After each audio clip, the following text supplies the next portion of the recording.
Warmest greetings to all of you. Welcome back to Craft Your Future, the channel dedicated to sharing knowledge for holistic personal growth through inspiring books. Have you ever found yourself in a situation like this? The harder you try at something, the less it turns out as you hoped. You stay up late, working overtime, but the project still ends in a loss. You pour your heart into caring for your children, yet they grow more defiant. For years, you hustle, sacrifice, and give everything you've got, only to find you still don't have the life you dreamed of. Yet, paradoxically, some things you do effortlessly turn out successfully. Why is that? Isn't it said that the harder you work, the luckier you get? In the book I'm introducing today, tentatively translated as Effortless, Make It Easier to Do What Matters Most, Greg McKeown reveals that effort isn't always glorious. Excessive effort can backfire. A string stretched too tight will snap, and effort works the same way. When you push too hard, you place an immense burden on your mind. If you approach a task overthinking, worrying about gains and losses, or fearing failure and comparison, this mental weight makes your actions rigid, forced, and unnatural, leading to worse outcomes. So, learning to let go and approach things lightly in a scientific way can help you live and work more effectively. If your life feels overwhelmingly busy and stressful, if you want to uncover the secret to ease and optimize your life, if you want to both work and enjoy life, this book can help you tackle these challenges. Now, I invite you to listen to a sharing from Craft Your Future titled, What It Means to Truly Live and Enjoy Life, through the book, tentatively translated as Effortless, Make It Easier to Do What Matters Most. The author, Greg McKeown, is known as the Stephen Covey of the 21st century. Stephen Covey, the renowned educator, speaker, and entrepreneur, wrote The 7 Habits of Highly Effective People, which I've introduced before. Greg McKeown, a young global leader, teaches at Stanford University and advocates for effortless leadership, helping people break free from the mundane, live joyfully, and work more effectively. A life that feels suffocating often stems from excessive effort. The book shares a story about a man named Miles, who worked tirelessly at a financial firm. He outworked all his colleagues, logging over 80 hours a week. This earned him quick promotions, which drove him to work even harder, staying late into the early morning. Miles had a mantra: hard work can solve any problem. But unexpectedly, after a financial crisis, he was laid off. Miles was furious. What did I do wrong? Why was I fired alongside those who didn't work as hard? Reflecting on years of grueling effort and sacrifice, only to face this outcome, his heart filled with resentment. But in real life, what can we do? So many people are like Miles, buried in endless tasks, busy from dawn to dusk, with no time for themselves. From a young age, we're taught, the more effort, the more luck. To achieve that luck, you must strive and sacrifice greatly. To do something big, start a business, or succeed, you must prepare to suffer and endure life's challenges. Yet, excessive effort can backfire. Over-efforting happens when you overvalue outcomes, set grand ambitions, and obsess over achieving at all costs, leading to stress. The more stressed we are, the more likely we fall into a cycle of trying harder and failing more. Here, the author offers another path. Pause regularly and ask yourself, is there an easier way? A book explaining the theory of relativity in simple terms shows us that Einstein's groundbreaking discovery, which we view as monumental, was for him just a simple equation based on the conservation of momentum, exploring the relationship between time, space, and relativity. In reality, many important tasks can be done effortlessly. Only by embracing this mindset, trusting in simplicity and ease, can you choose a less strenuous, more effective path for yourself. Entering the zone, a state of ease. NBA star Stephen Curry is renowned for his pinpoint three-point shots. Before each game, he does something unique. He shoots randomly across the court. The goal? To get himself into the optimal state.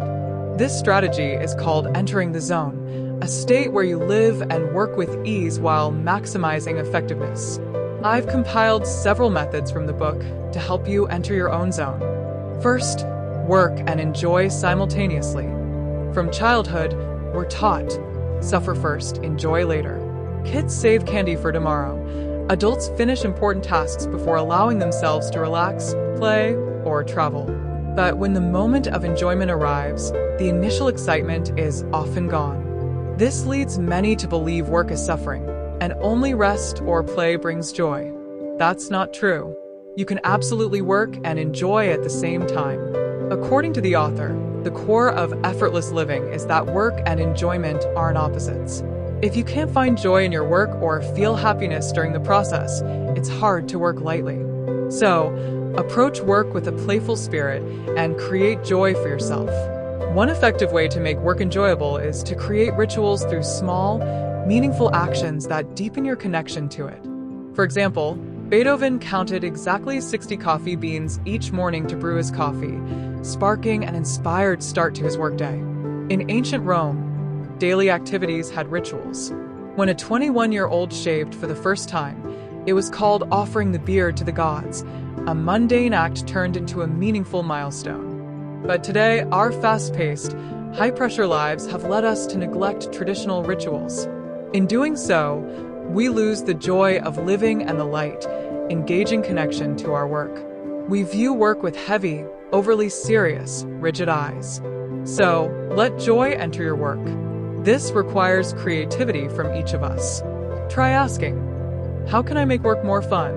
For instance, before starting to read and create content for a new book each week, I place a vase of flowers on my desk. The gentle fragrance and beauty bring a sense of calm, kicking off the week with enthusiasm. Another way to make work enjoyable is to apply the habit trigger method. The idea is to use a familiar action as a trigger to spark a new one. For example, if you want reading to be fun, create a trigger. Every evening, when I sit in my chair, light a lamp and a scented candle, I'll pick up a book. When the first enjoyable, relaxing action happens, it triggers the next one naturally, forming a seamless chain. Once this habit forms, you'll see things aren't as hard as you thought. Wu Wei, rest effectively. Wu Wei means doing nothing. This doesn't mean stopping work entirely, but intentionally creating breaks to fully relax. A famous American baseball coach had a simple rule. He advised athletes not to overtrain before a game. Just show up on time and play their best. Over-preparing can exhaust your energy. Actively relaxing to achieve Wu Wei is an effective way to recharge. Dedicate mornings to your most important tasks when human energy peaks. Divide work into 3 sessions, each no longer than 90 minutes, based on the brain's limited focus capacity. Beyond 90 minutes, efficiency drops, so stand up and relax. Take short breaks between work sessions. Get up, walk, stretch, drink water, eat fruit, chat with someone, or simply take deep breaths to refresh your mind. Sleep is also crucial, an effective time to enter Wu Wei after a workday. However, sleep deprivation is common today. Statistics show we sleep 2 hours less per day on average than 50 years ago, due to nighttime entertainment and widespread device use. For better sleep, keep your phone out of reach before bed, take a warm bath to relax, and cool down gradually, easing into sleep. Or, like me, soak your feet in warm water with coarse salt at night for deeper sleep. If you don't sleep enough at night, take a 20 to 30-minute nap or meditative relaxation during the day to recharge. Next, the third way to live and work effortlessly is to hire gratitude and fire complaints. In The Innovator's Dilemma, Harvard professor Clayton Christensen introduced a fascinating concept. Customers buy your product to hire it for a job. For example, someone buys your coffee to quench their thirst. It's useful to them. So, Christensen says, when selling, consider, why would someone hire this product?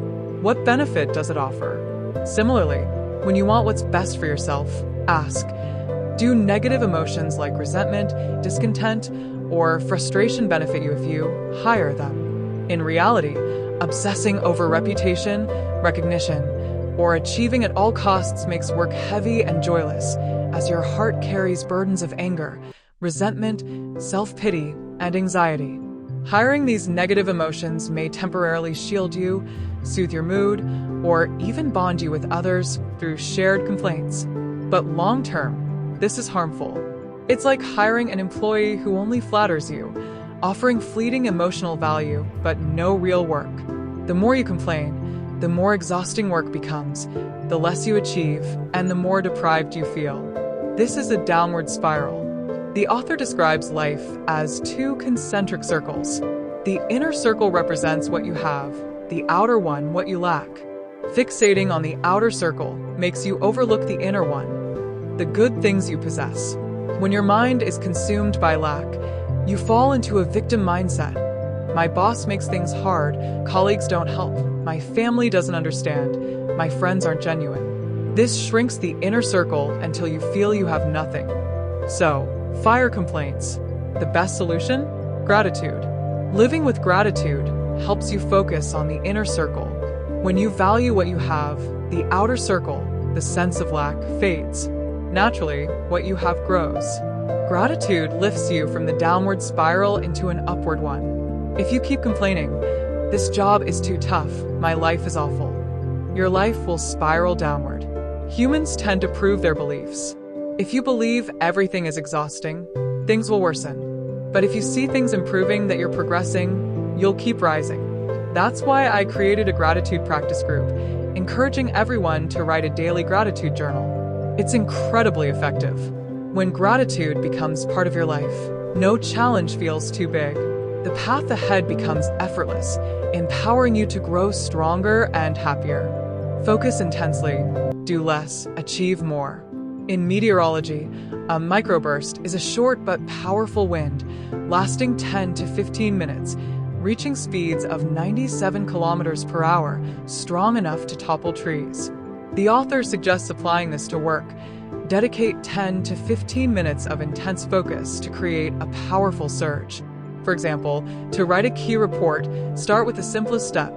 Sit down, prepare paper and pen, then outline main points in a short burst. Initially, focus fully to complete this step. This creates a wave, pulling you into a flow state, where work feels engaging and effortless. The author offers an exercise to build focus.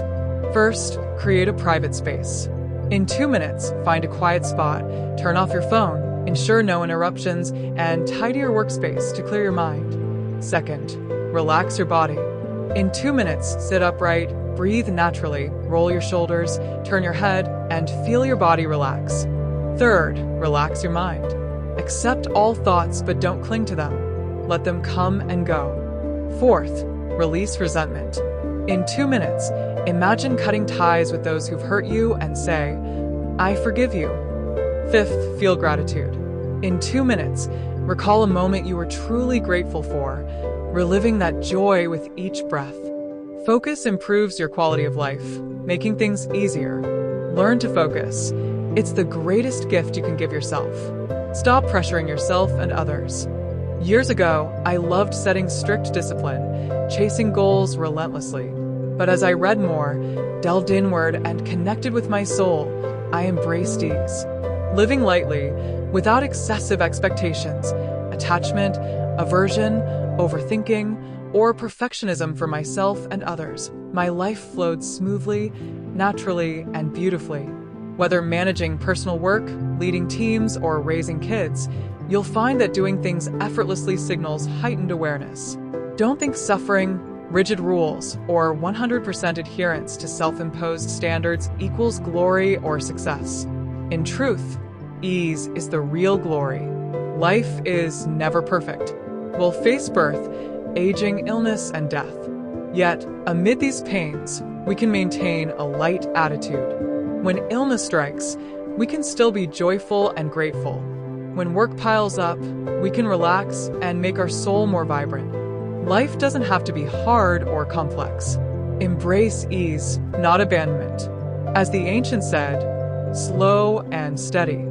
Find your rhythm within reasonable limits. Overly ambitious goals discourage you. Overly small ones bore you. Set balanced goals. Don't pursue too many at once or exhaust all your energy on one leg of the journey. Maintain a steady pace and reserve energy for life's long path. Dear friends, if life is already tiring, don't make it harder. Allow yourself to slow down, to rest. Life doesn't need to be so strenuous. You only overexert when chasing too much. The busier you are, the more you must learn to let go. This is the way to truly live and enjoy. May we all live freely and lightly in every moment. Thank you for listening. If you found this video helpful, share it with those who need it. Don't forget to like, subscribe, and turn on notifications for our weekly videos. Once again, thank you, and see you in the next videos.